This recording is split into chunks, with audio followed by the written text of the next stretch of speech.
Hello, this is WellArmedWithTacos, and welcome back to Stories from Sector 8. To the Stories from Sector 8, not A Stories from Sector 8. A Stories from Sector 8 video.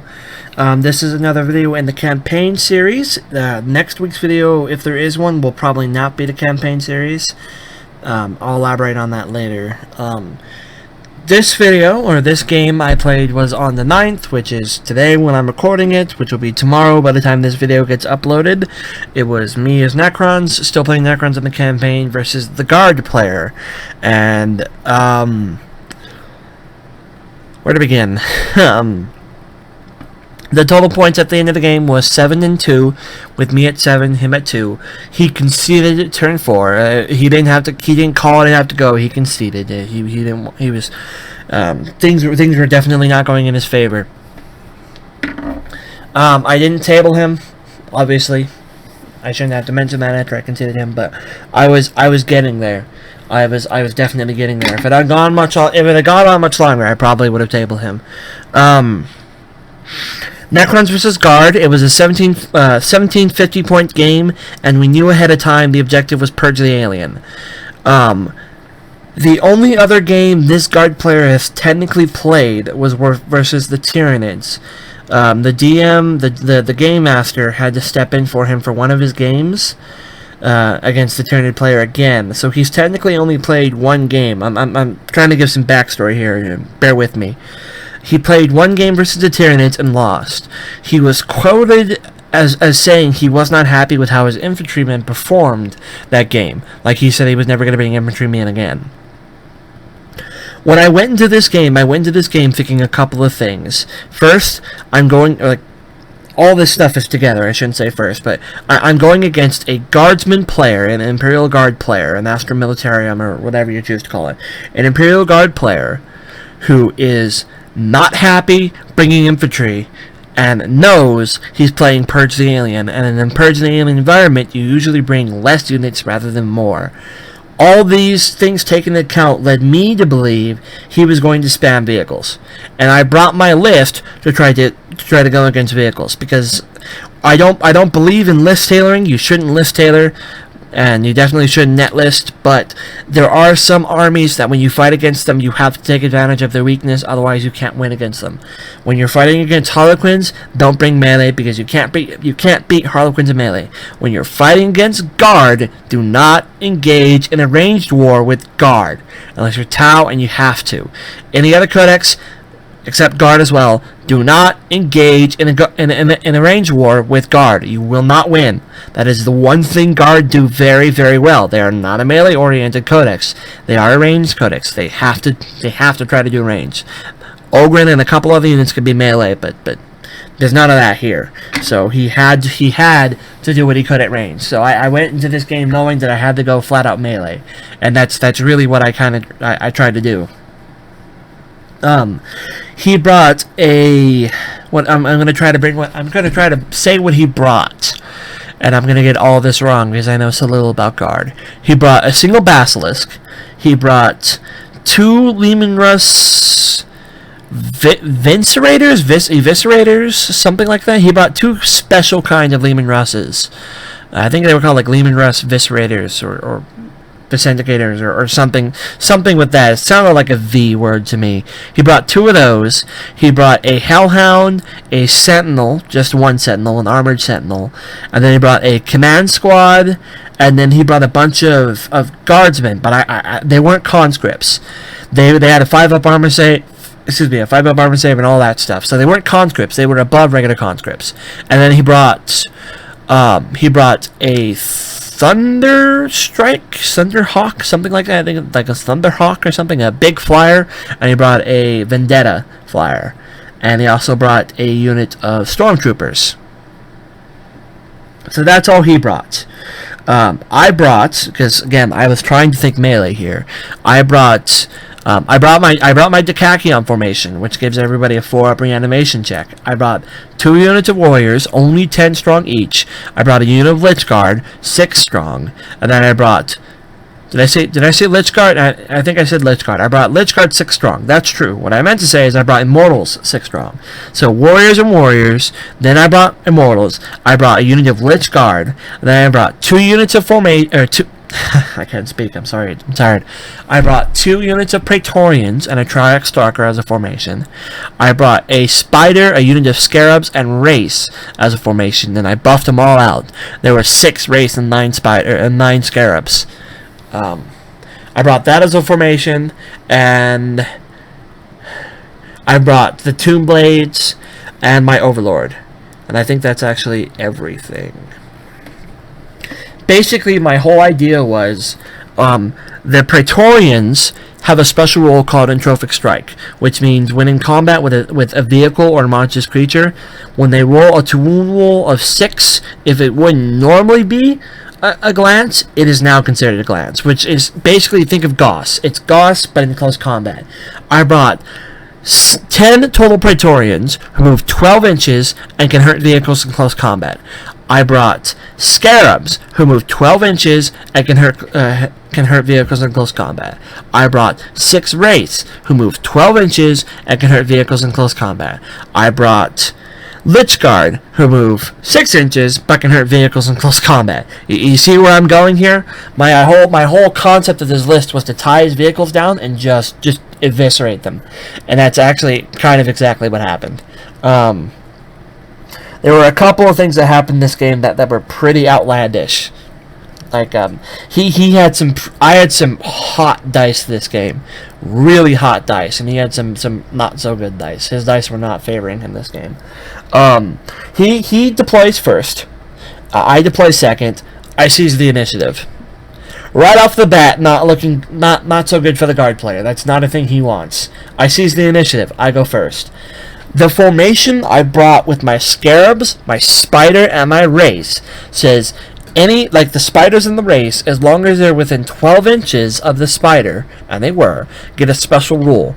They can either get reanimation protocols, they can either get fleet, or they can get shred. Since it's the first turn and I'm not doing it in the assault, I have to weather the storm. So I gave them reanimation protocols, which is normally a 4-up, but because they're part of my Tachyon formation, I don't expect me to say big words like that tonight, they became a 4-up. So all of a sudden I have Scarabs and Race with a 4-up reanimation check. That can get kind of scary. I take some pot shots at his Hellhound. I wound it. I don't pop it. I take pot shots at his 2 Leman Russes. I wound him. I don't kill him.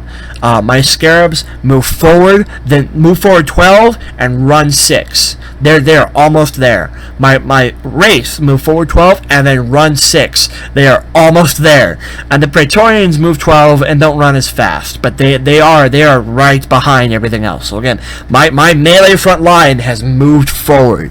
My Lich Guard slowly crawl forward. It's worth mentioning that my Lich Guard never see close combat. They crawl forward and never get there because they move in 6, and the couple of times I ran them, it's like a 1 and a 2. They were not getting anywhere, not quickly. I just take some pot shots. His turn 1 happens, and his turn 1, he does all of his shooting on his board. He shoots with everything he can, and he kills, I think, out of everything, I think it was 1 Scarab. It was either 1 Scarab or 1 Praetorian. He shoots his entire army, and he kills one of my models. My 4-up saves were hot this game. My 4-up feel no pain. My reanimation checks, I was making them like a madman. And there's another one, like there's an even worse one I'll get to in just a second. My turn 2 comes. This is where things start getting even worse for the guard player. My Triarch Stalker uses its heat ray, which is Melta, shoots the Hellhound, hits it, penetrates it. I roll a 6, I blow it up. It blows up. Then I roll distance, I roll a 6. The Hellhound blows up and takes over 10 guardsmen with it. That was not good for him. That sucked, because they were right by it when it blew up, and I made that thing blow up 6 inches. It took out, I think, at least 10 guardsmen, and it took out some of the dudes from his command squad as well. My Race my scarabs, and everything else that's melee moves forward. My race assault one of the Lehman Russes and destroy it. There's no contest. The race are raced. When they get in close combat, they will, against a vehicle, they will end it. My scarabs assault one of his guardsman units, as well as my Praetorians, because my scarabs assault, and because my Praetorians are jump pack, they jump over my scarabs, who are already locked in close combat, and get inside the ranks. Because he hadn't consolidated yet, and they were all 2 inches apart, so they jumped in between the spaces, in between the models. So I got two assaults going off there. And my warriors, my immortals, and my tomb blades just take some more pot shots. That's all they really needed to do. One of my units of the other unit of Praetorians assaults the armored sentinel, and Lichguard just march forward. I immediately destroy the sentinel. I move forward, and they consolidate off. No, you consolidate off walkers, I think. I don't remember if I consolidated or not, but either way, I think I did. I think we did consolidate off a walker. I don't know if that's legit. We might have both let that skip over our minds. Wouldn't have mattered much. I consolidated the cover, but it didn't matter because he used an order called fire at my target. Imperial Guard have a thing called orders, where they have certain characters who can give out orders that do a lot of really neat things. It's kind of the theme of their codex. It's their biggest special rule that they use. So I blow up the sentinel. I blow up the Lehman Russ, and my Scarabs and Praetorians slaughter the unit of guard. His turn 2. His Thunderhawk, I still don't know if that's what it's called, comes in. His Vendetta comes in. His whatchamacallit, his Stormtroopers come in. Something I want to point out for this game that doesn't really matter in this game, but will matter for other games. Some of the players are using a book called Death from the Skies. I think that's what the newest one is called as well. It is a pseudo new rulebook for flyers. It is technically the newest rule set for flyers, but it is also not technically the newest rule set for flyers. When I play against players under most conditions, I will say we are not using the rules from that new flyer book. I think they are heavily balanced, heavily balanced against players who don't bring flyers. Like you're directly punished for not bringing flyers. Flyers aren't my style. I think you're a bad dude if you bring flyers. I do. Sorry, they're cheesy. Flyers are cheese. Flyers are cheese. They're just cheese. All of them. All of them in the book. Flyers are cheese. And this book makes them even more cheesy. One of the things that makes it more cheesy is a rule called Air Superiority, where it says, if your opponent does not have any flyers, add 1 to your reserve rolls. So always reserves come in on the 2+. I didn't have any reserve rolls, so I didn't really particularly care too much. But if there's a scenario where I do have them, I'm gonna talk to the player beforehand and say we are ignoring the rules from that Death from the Skies book, or else I won't be interested in playing, because it's bull crap. Just use the rules from flyers out of the main 40k rulebook and use the profiles from the ones in your codex. Seriously. All that book is Games Workshop trying to make the flyer models better so that they can sell them, and they're overly priced. Ugh. That's a rant for a whole video. So his 2 Vendettas come in. His Stormtroopers come in, but mishap. They consolidate onto my unit of Immortals, and they get mishapped. So they go back, but they don't get destroyed. They roll on the mishap chart. I think it's called delayed. Yeah, I think it's delayed when they go back. He shoots one unit of Praetorians. He completely kills the rest of the Scarabs. So the Scarabs are all completely dead. What else? I think that's actually all he shot. Yeah, I think that's all he shot. My turn. There was a unit of Praetorians that has only 1 dude left. That was the unit that got shot. Charges, doesn't make it. Fails to charge, and then he gets shot to death in the subsequent turn. Praetorians assault his heavy weapons team, which I don't remember. I don't mention if he had it, but he did. He had a unit of the 3 artillery bases. Praetorians assault them, completely wipe them. My immortals and warriors destroy the remaining Leman Russ with shooting attacks, and the race assault guardsmen and kill them. This is the other miraculous save that was really wow for everyone. First thing I need to point out, in case you haven't watched the other campaign videos, in this campaign there are 5 war zones. Each of the 5 war zones has special rules applied to them. In this war zone, every turn is night fighting. Night fighting means you have stealth, which means you have a 6-up cover save out in the open. His Basilisk takes its large template and lands on the unit, one of the units of warriors, which has up to now not taken any damage. He hits 9 out of 10 warriors with the blast template, spots on. Okay. My warriors have a 4-up reanimation check. The Basilisk's gun is strength, I think it's strength 10, which means it's instant death. When you use an instant death weapon against reanimation checks, reanimation protocols, my save reduces by 1, which means now I have a 5-up reanimation check. He hits 9 of these guys and does, I think he does 9 wounds. I think he wounds all 9 of them. I make my 6-up cover saves, and then I make my 5-up reanimation checks from the failed 6s of the first roll. 1 warrior dies. 9 wounds. I need 5s and 6s. 1 dude dies. That was insane rolling on my part.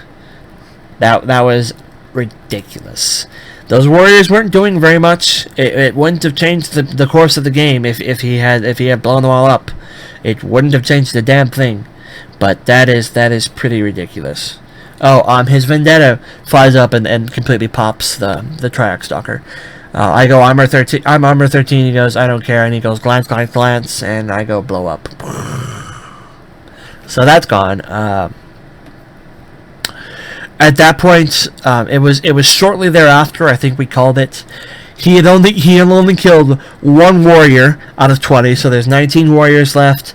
He killed 1 immortal, so there was 5 immortals left. He killed 1 Lich Guard. I think, yeah, he killed 1 Lich Guard, so there's 5 Lich Guard left. There's a unit of 5 Praetorians still alive. There's all 6 Wraiths still alive, unwounded. Wow, that doesn't usually happen with Wraiths, but he never shot them once. He never shot my poor Wraiths. And I don't know if it was wise if he did, if he had tried to, because the 2 turns that we played, they had they had a 3-up invul and then a 4-up after that. So I don't think it would have worked that well if he had tried it. But they all 6 of them were still strong, very near his line at that point. I had killed his entire right side of the table. All he had left was his left side. He had his Thunderhawk and his Vendetta that were going to be alive for the rest of the game. I could not touch them. Necrons have 0 Skyfire. I have nothing that can touch flyers. One of the reasons I say flyers are such bull, because flyers are way cheaper and easier to get than Skyfire weapons. It's ridiculous. Ridiculous, ridiculous, ridiculous. So I couldn't touch his 2 flyers, but they weren't doing enough to change the course of the game. His stormtroopers come out. They're there, but they weren't doing enough damage. So I had the Lich Guard, I had the Spider still, I had Wraith still, I had Praetorian still, I had Lich Guard still. The only things like I can count what I lost easier. I lost a unit of Praetorians, and I lost a unit of Scarabs, and I lost my Triarch Stalker. Those were the only things he killed. So I don't know why it's 7-3. I really should change that, or 7-2. It's 7-3. Change that in my notes there. I had First Blood and I had Linebreaker, which is why I had 6. Or I have 7 points, because I think I only killed 5 units. Sentinel, Leman Russ, Guardsman, Heavy weapons team. Oh no. I should be at 8. I'm getting these points wrong. Yeah, it's 8-3 because I killed another unit of guardsmen. I'm not counting my points right. 8-3 instead of 7-2. My bad. I don't think there's much else I can say about this one. I had some hot dice and he didn't. And it, my melee made it to his front line. I got charges off. And that's kind of all she wrote. Flyers are not fun. I don't like flyers. I don't like flyers. There was a possibility. He even confirmed he was going to do it, but he couldn't find the models. He was so unhappy with his guard when he played against Tyranids. He was thinking about bringing Space Marines today, and he would have if he could have found his models. But apparently they're in a storage set somewhere. If he had brought Space Marines, I would have got trounced. Bringing melee against Space Marines, not wise. Not wise with Necrons. Necron melee is only good against things that suck in melee, which like guard, but in Space Marines, no, wouldn't have gone so well. Thank you for listening, and may or may not be a video next week. The next campaign video will definitely be the big 3-on-3 team game, 1,000 points per player. So it's going to be 3,000 points aside, a 6,000 point game. We're going in. Nobody's allowed to bring APOC models, but in terms of points, it's APOC. It will be basically an APOC-sized game. Thank you for listening, and bye bye. I tried to hit my stop recording button for with Fraps. I'm not recording a video game. I need to hit the stop recording button up here on the top of the screen. So.